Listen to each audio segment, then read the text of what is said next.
আসসালামু আলাইকুম। Hello everyone, কেমন আছেন? আলহামদুলিল্লাহ, আমি ভালো আছি।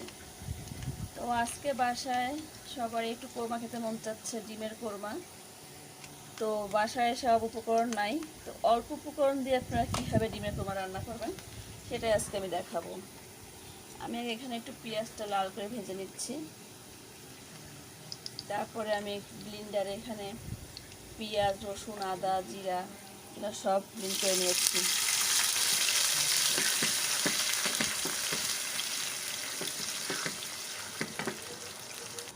তো এখানে আমি গরম মশলা দিয়ে নিয়েছি, পরিমাণ মতো লবণ দিয়েছি, আর দিয়ে নেব একটু ধনিয়ার গুঁড়াটা।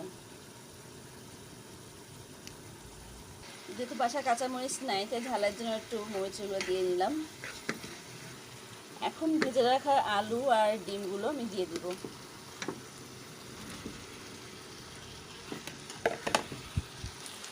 আমি এখানে কিছু গুঁড়ো দুধ অ্যাড করে দিলাম।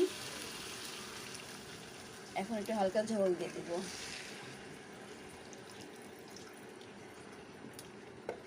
এখন ভালো করে নাড়িয়ে চাড়িয়ে একটু ঢেকে দিব। একটু পরিমাণ মতো চিনি দিয়ে দেবো হালকা মিষ্টির জন্য, যেহেতু কোরমা একটু মিষ্টি না হলে ভালো লাগবে না।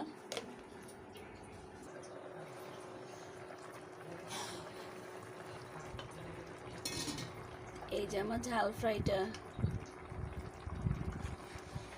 কোরমাটা প্রায় হয়ে আসছে।